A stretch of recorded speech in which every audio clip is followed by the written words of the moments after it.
presentation to, we made this presentation to our Grass Valley Kiwanis Club, and that was just on Thursday of last week. And it was pretty well received, and we wanted to share it with all of you just as an example of the kind of presentation that you can make to service clubs. And so with me today is the cabinet level officers of the Nevada County chapter. We have Bob Miller. He's our grassroots coordinator, and Lori Siegel, who is our grass tops coordinator.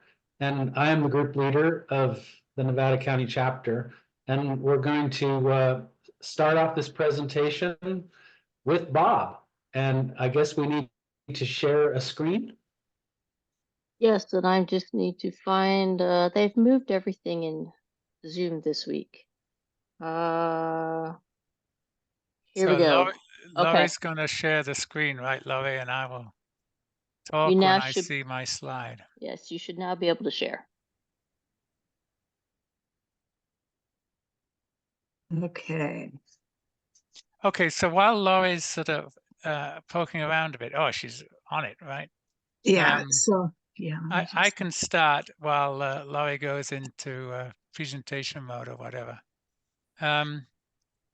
So as David said, we gave this presentation to the Kiwanis Club, and what I'm going to do, I'm just going to sort of give it as we did it, but I'm going to jump out of role now and again to say why I'm saying what I'm saying. So go to the next slide. There you go. So one of the problems I have sometimes when I'm talking about climate issues in this country is that people say, well, what about the Chinese? What about the Indians? What about Europe? You know, and it's difficult for me to answer that because I'm obviously not born in this country. So you'll see what I tried to address that in this presentation. So let me get into role now. So what I said in the presentation was, hey, I was born in England, moved to Scotland, so I'm definitely British. And really, this climate thing is all our fault because it was the British that invented the Industrial Revolution. We made iron and then steel. We invented the steam engine. We had great coal mines. We burnt coal in our fireplaces. We had coal gas. Everything was great. And then, of course, everybody else around the world followed us, and they had their own industrial revolution. But some scientists pointed out to us that we were adding CO2 and methane to the atmosphere, and that this would really cause a problem. Now, to me, it was amazing. The scientists said this. And to me, it's amazing that people actually believe them. So around the world, billions of people actually believed these people. And they did stuff about it.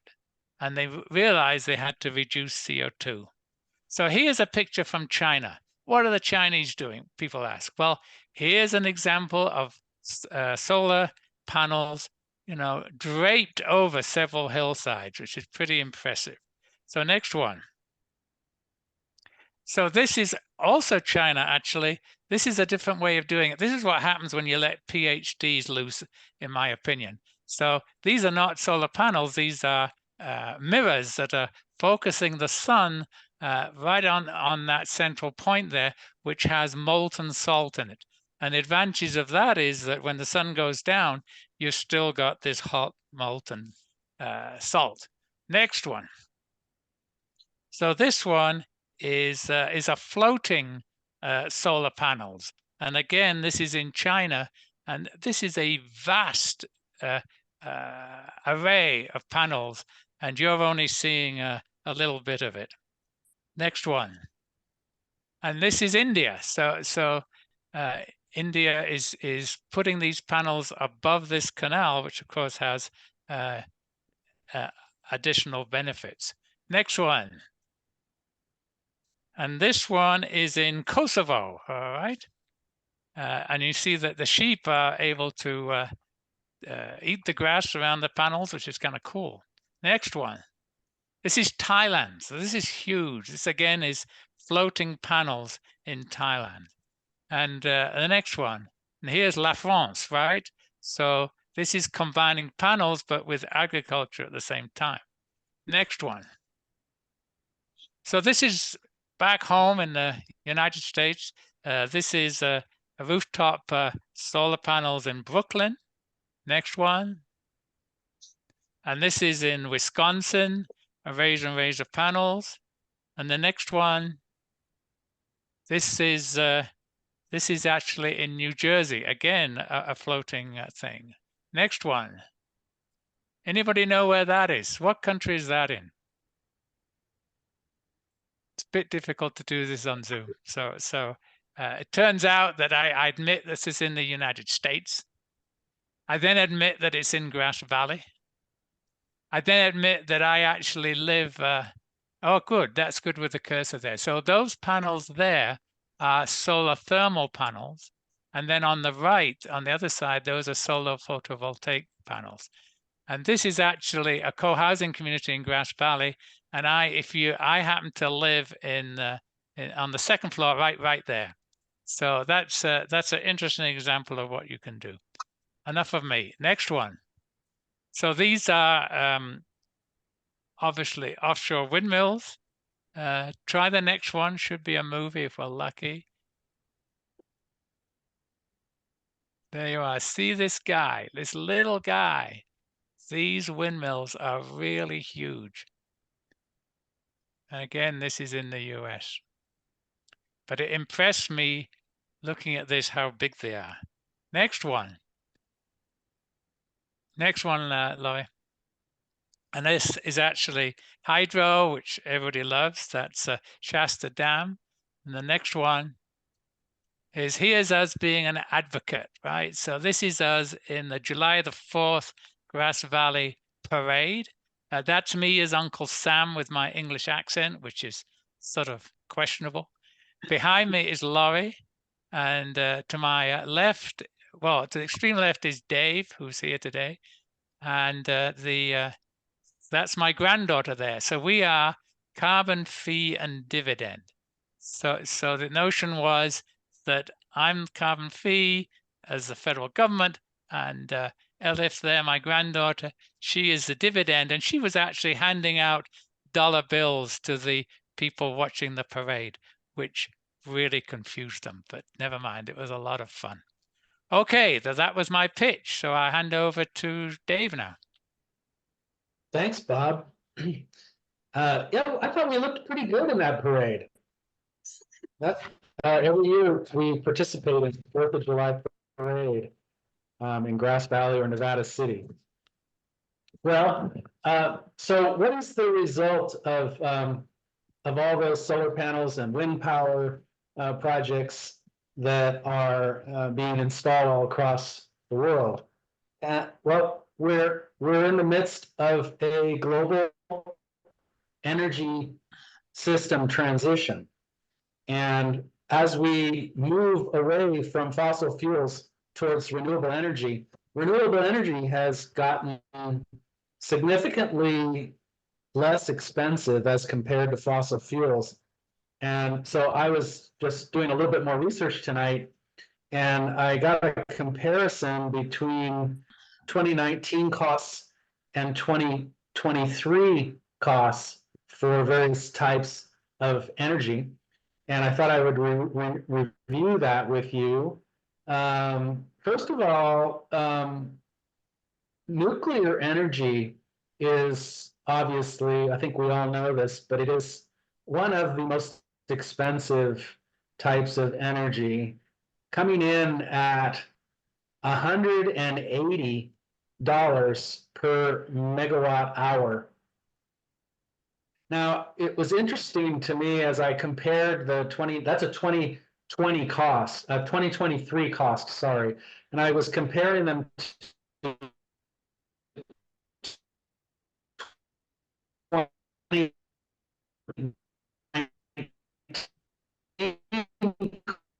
costs. And since we've had the pan up, so now nuclear energy, well, in 2019, it was $155 per megawatt hour, and now it's $180 per megawatt hour for nuclear energy. Coal is also quite expensive. In 2019, it was $109 a megawatt hour. It's now $117 a megawatt hour. The typical natural gas energy plant is coming in 2023 at about $70 per megawatt hour. Onshore wind is coming in at $50 per megawatt hour, where in 2019 it was $41. And solar energy is a little bit more expensive than onshore wind energy. It's coming in now at about $60 per megawatt hour. In 2019, it was about $40 per megawatt hour. Nonetheless, you can see that wind and solar are significantly less expensive. Natural gas is still competing at $70 as compared to 60 and 50.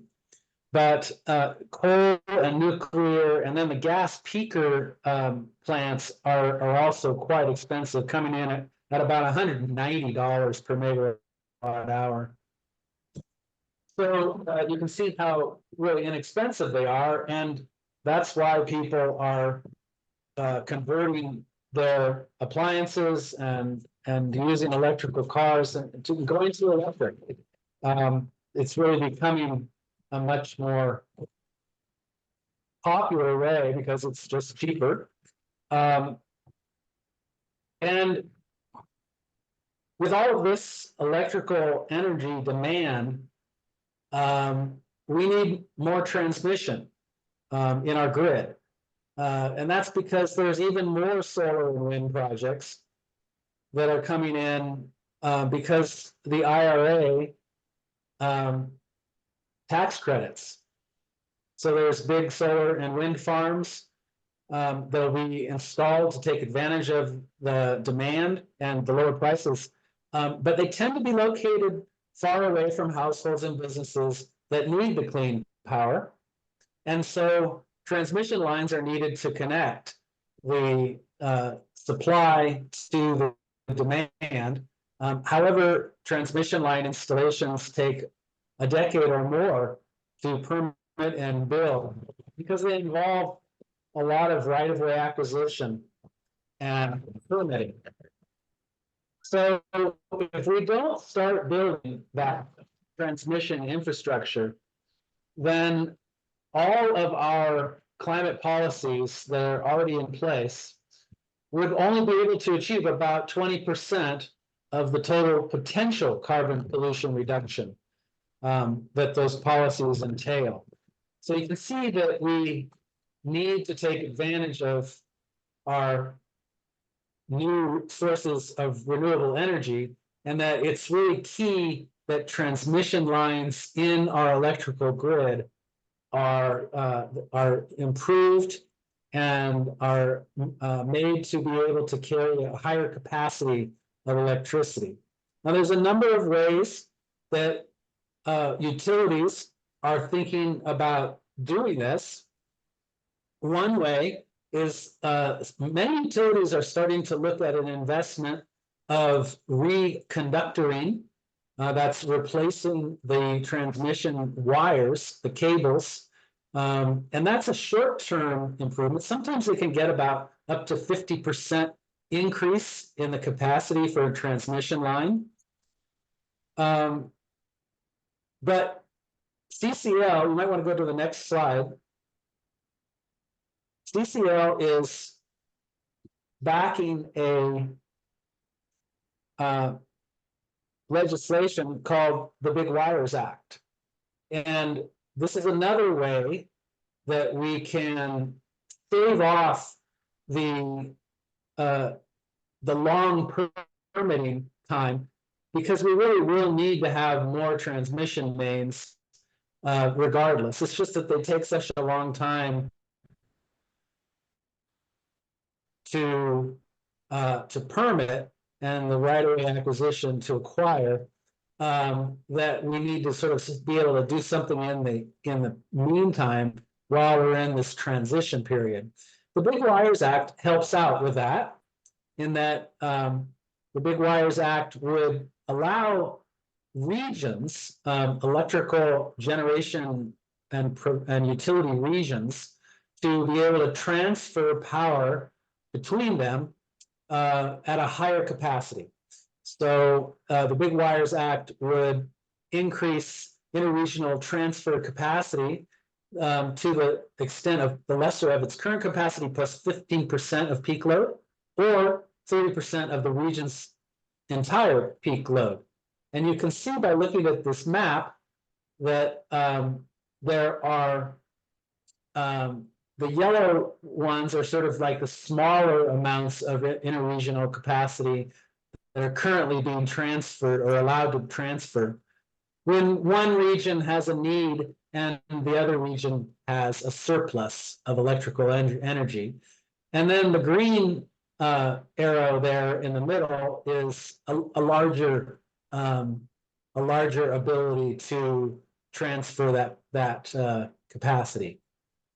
Now, the next slide shows a little bit more detail in showing how currently interregional capacity between these various electrical regions is in red, and then, no, go back, thanks. And then the gray is what would be the additional interregional transfer capacity that would be allowed with the Big Wires Act.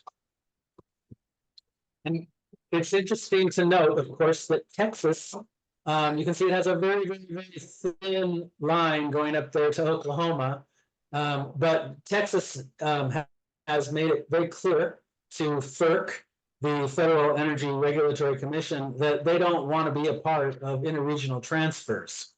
They want to be all on their own. So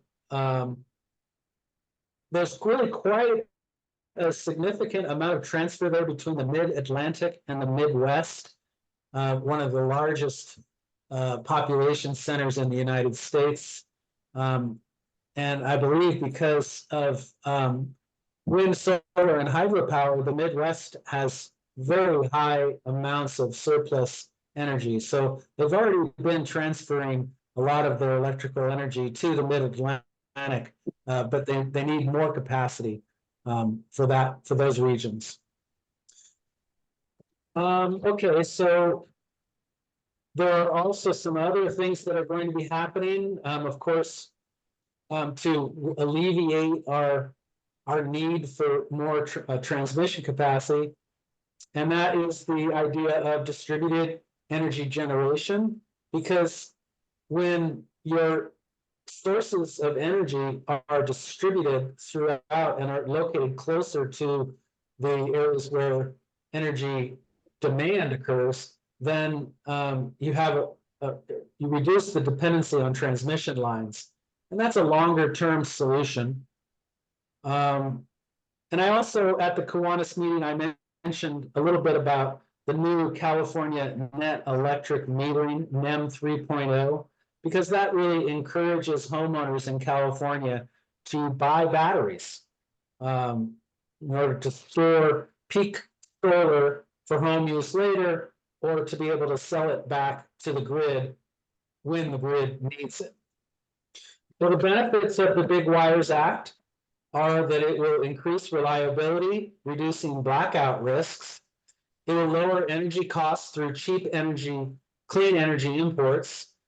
It will allow areas with plentiful clean energy to export that energy to areas that have a higher demand.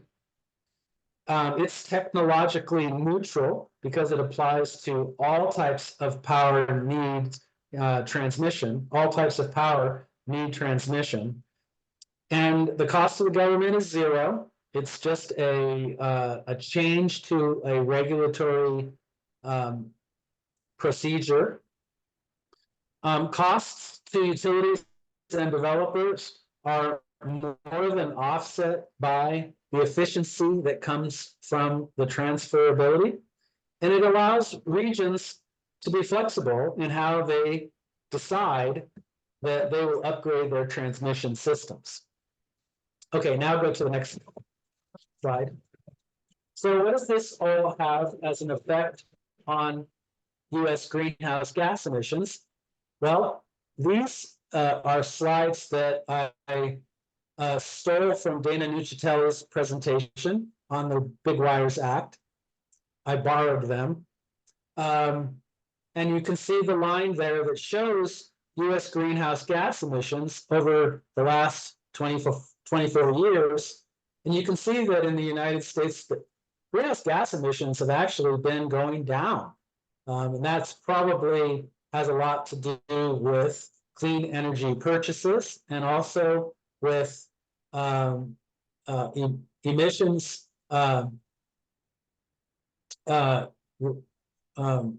limits on automobiles that have been happening through the EPA. And then you can also notice that in 2020, there's a big dip that comes down, and that's, of course, the pandemic, when there was such a less use of energy due to the economic downturn that occurred with the pandemic, that US greenhouse gas emissions went down. And I point that out to show that it really is possible for the United States to reduce the greenhouse gas emissions over time. Well, with permitting reform, we can reduce that even farther, from 28% to 40% reduction. And then if a carbon price were to be enacted in the United States, we would actually meet our goal, which is 50% below the 2005 commitment. So that ranks out to be about 3,300 metric CO2 equivalents there. And if we also were to institute healthy forests legislation, there's another 5% below our goal. And with building efficiency and electrification, there's another 3% to come down. I also reviewed with the Kiwanis Club the CCL pillars of our policy agenda, which are clean energy permitting reform, carbon fee and dividend, healthy forests, and building electrification and efficiency, just to show that CCL is focusing on those areas in order to significantly reduce US greenhouse gas emissions. So is that the end of it, Lori? Yeah. So Lori Siegel will now take over the presentation. Okay, here we go. So for you that aren't familiar with Kiwanis, their charter is to improve the lives of children. And so we ended our presentation by looking at what children are facing with climate change, and this next generation, along with all of the growing up issues that come, there's also the threat and the real reality that climate change is here. And so that produces a certain amount of anxiety and depression that is already being exhibited by children. And it's kind of because they feel like they're being abandoned, that nobody's paying attention and really fixing things. And so what's been realized is that when students and children, or students, young people, take action, that amount of anxiety diminishes, and they feel like they're part of the solution.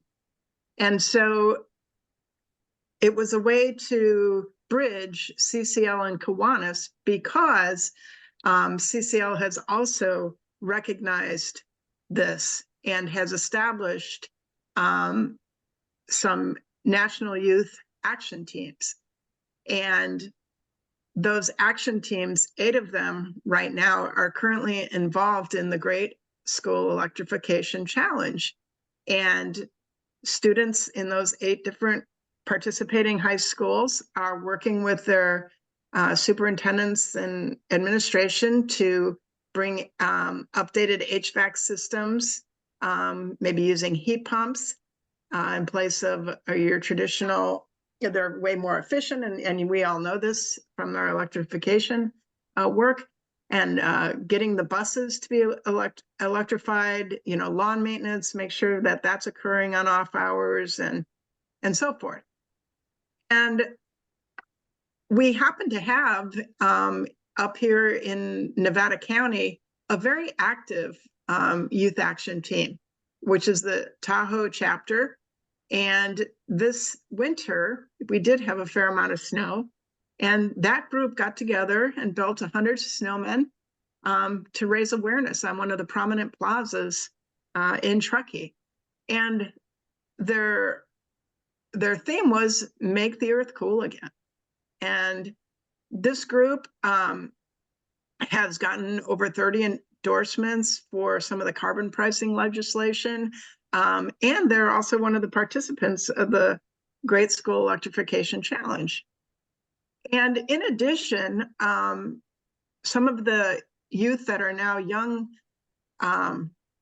adults lived during and experienced the effects of climate change firsthand, such as Vinay Karthik, who was a victim.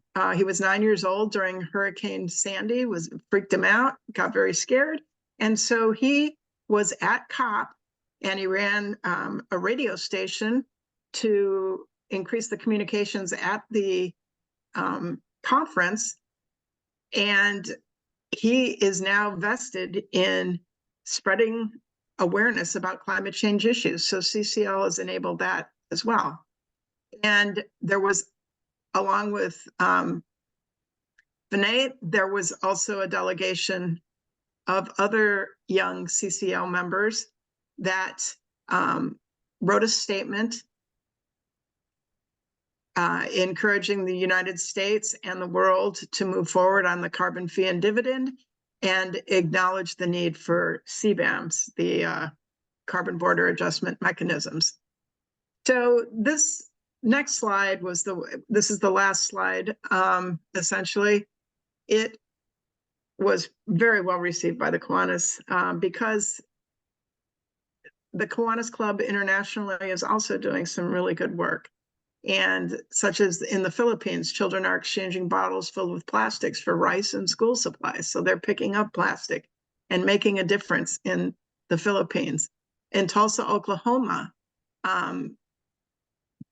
just recently there was a multi-ponic greenhouse built, and students there can grow vegetables year-round using aquaponic and aeroponic systems. And they learn a lot about science and agriculture and different ways to do things, which those are skills that are going to be needed by the youth in their generation.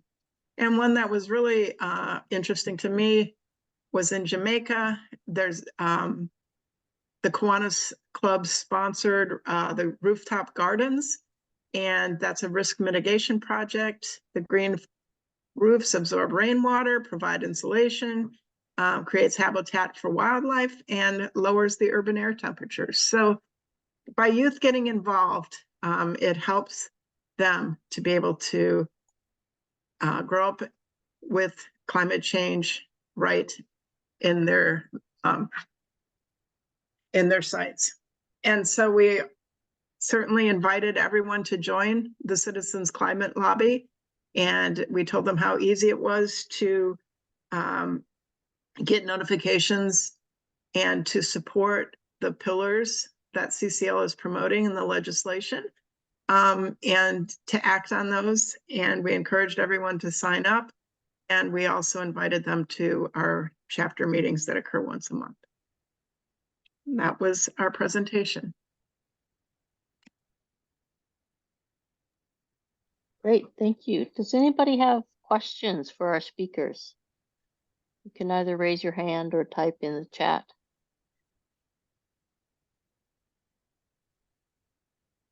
I might also point out a couple of things while we're waiting for questions.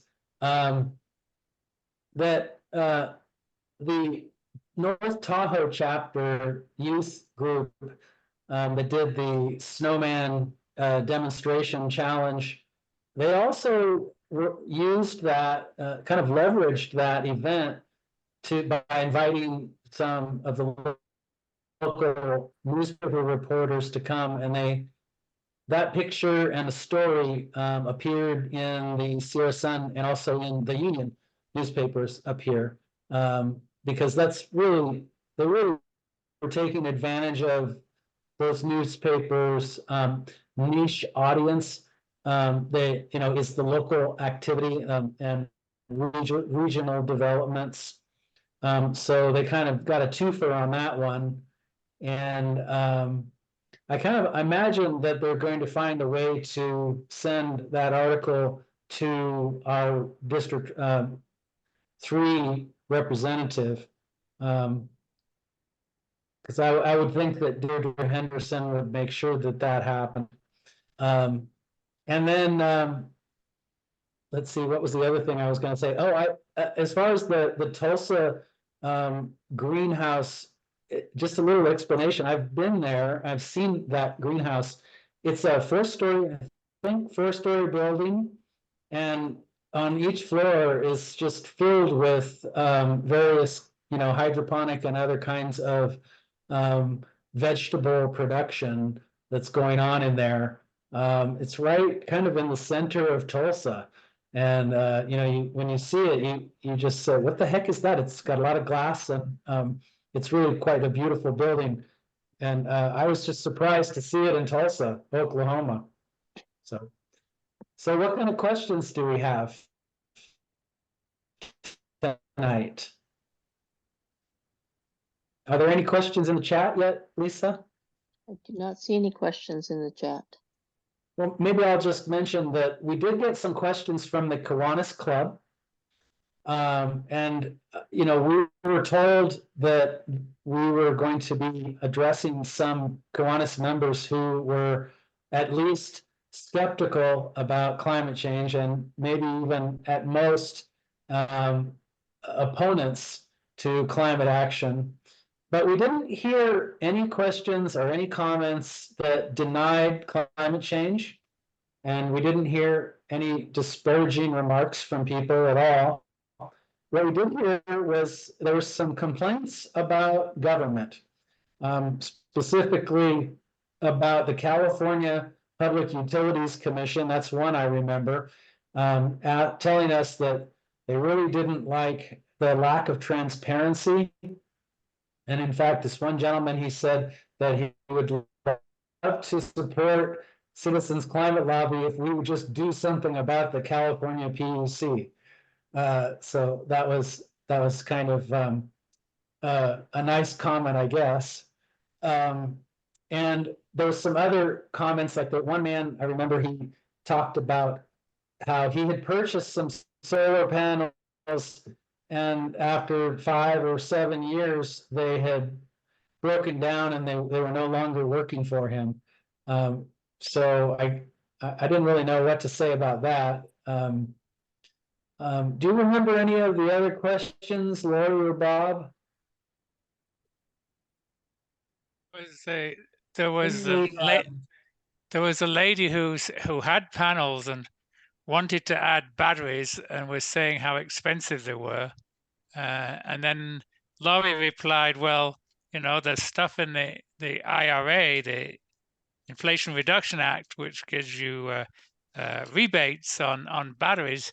I disagreed a little bit with Laurie, because I think the real answer is, and that batteries are still too expensive. So when you don't have power from your panels, take it from PG&E, wait a few years till the price of batteries comes down. But maybe I'm wrong. Maybe there's a way you can make it pay back. No, I think you're right, Bob. I think that absolutely batteries are too expensive. In fact, I listened to a podcast the other night it was about a company that sells these batteries and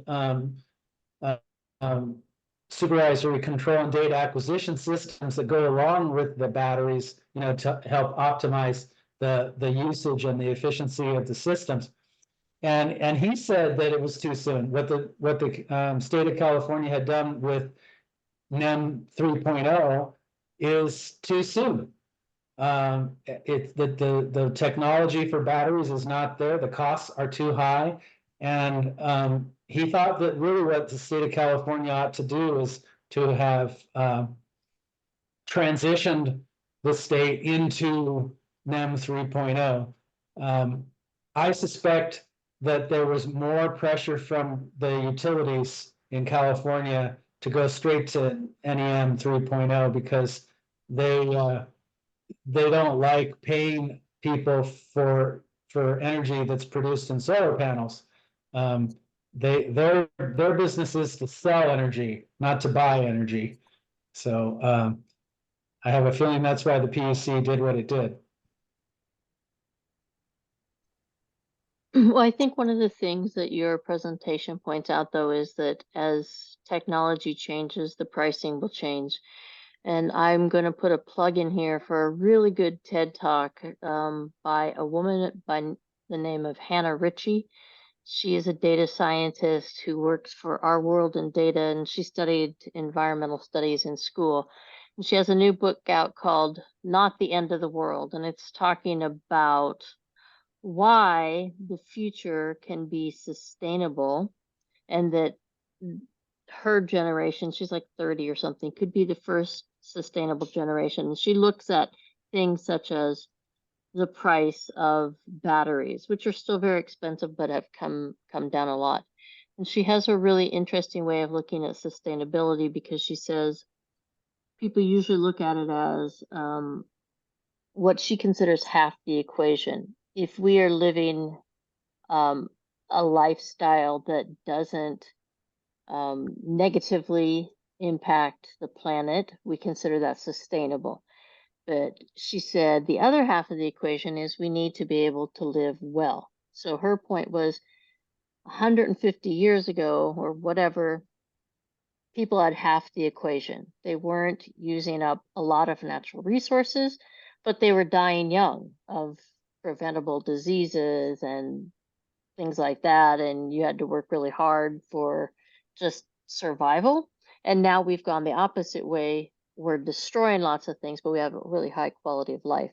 And her argument is that we can have both. And she looks at it in terms of all the data that's really hopeful. And her TED Talk talks about some of the reasons to be hopeful for the future based on all the data that she has looked at as an environmental scientist in the data.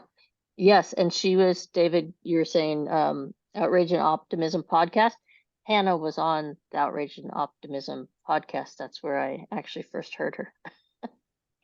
Yeah, those are some really good podcasts. I listen to the, I think they're typically about every week, and they have some of the best guests, and it's really cutting edge information. And I always find them to be, I mean, Outrage and Optimism is Christiana Figueres, who's an absolutely amazing woman. She's been involved in climate activism for 25 or 30 years. She's been involved with the IPCC and COP since the very beginning. She was involved in COP 1. She just has so many interesting things to talk about, so much experience. And everyone in the pool is almost always about some new technology, a new company. I put in the chat, Enphase Electric Company The CEO was a guest on that, the latest one, and he had it was a very interesting discussion about batteries and storage and electrical systems. Anybody else have questions or comments? Are the schools using filtration systems yet? So are you talking about water filtration systems, Gladys? No, ionizers or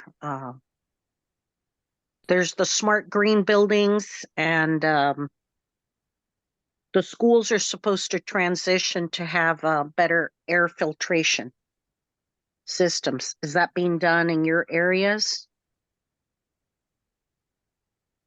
Well, I don't know. Does anyone know the answer to that? Yeah, that's a I'm- really good question. It'd be interesting to find out. I know that we just recently in the union, our high schools are going to be installing solar panels, and they did it for a financial reason. I mean, they've contracted with PG&E for a lower rate over a long period of time. But that is one thing I know that our high school system is doing. But that's a good question, because I think that came up during COVID, and there was probably some funding available to make there those is. improvements. Yeah, I have ionizers, polymers that would, the kids when they're touching everything at lunch, and right. if there's rodents or whatever, the polymer is a way to get rid of salmonella and you don't have to clean as often, right? We're not in a hurry to clean, Oh, clean. Right. And I work in that roof coatings, energy efficiency products. I'm right now I did bid with SMUD, Sacramento Municipal Utility District. I'm working on hydrogen, but they didn't they felt I was too small. So now I found somebody else to go back to them and say, hey, would you let me work on hydrogen, polymer, and water generation all in one? But if not, I can now do it in my county using carbon credit offsets, where I'm going to go and develop a whole area. And I think that's one thing we haven't quite done, is integrated systems that we don't have this constant reliance on the utility, and then the utility cost keeps going up every year. Well, no, we should have factored all of that. And one other thing that bothers me a lot is everybody is wanting change, but we haven't talked about useful life of a building or a home as a result of change. So did that extend useful life on a commercial building from 27 and a half years to this new? Because then that person gets the cost segregation and the carbon credit offsets and all of those goodies. And if people don't understand what's in it for them, they're not going to make the change. And I think that's why we see a lot of buildings catch fire very quickly. And we see a lot of people, young or old, dying, is that we couldn't get out of there fast enough, because a lot of the materials from the past are very easily combustible.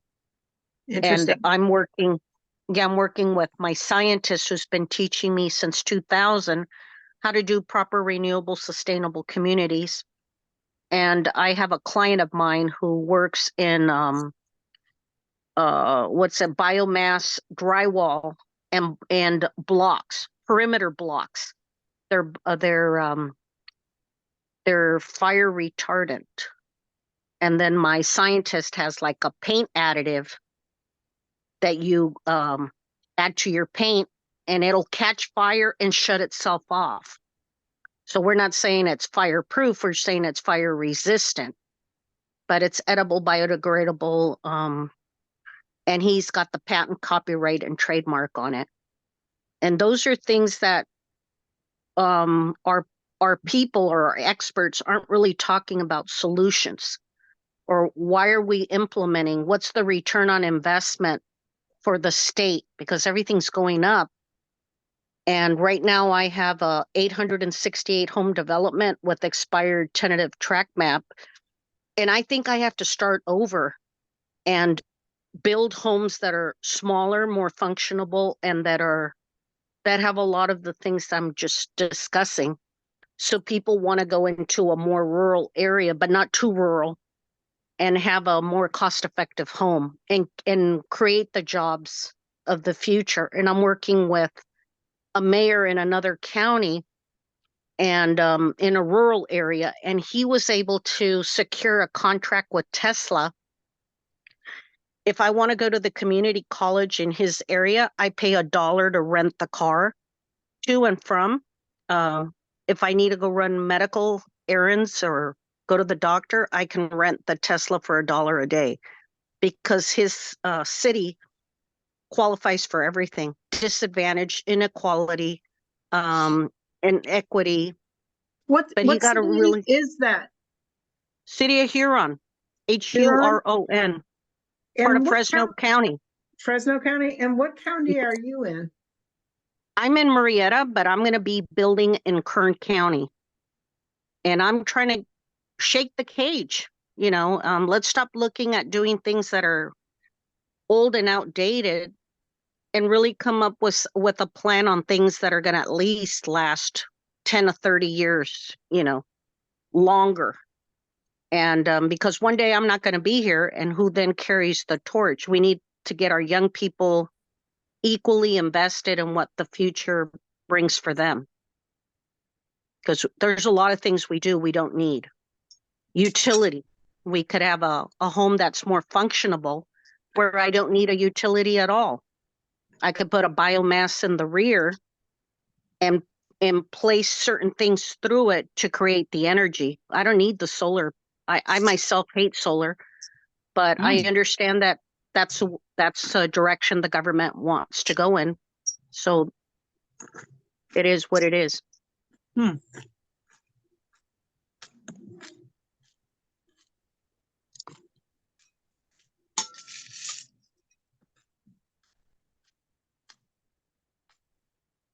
Well, thank you for those comments, Gladys. Anyone else have questions or comments?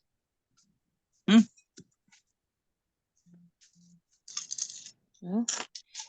If not, then I want to thank our speakers from Nevada County CCL. We appreciate you spending some of your time in the evening coming here, and everybody who showed up tonight. I hope you got some good information from these speakers. And like I said, next week we will have another presentation from our CCL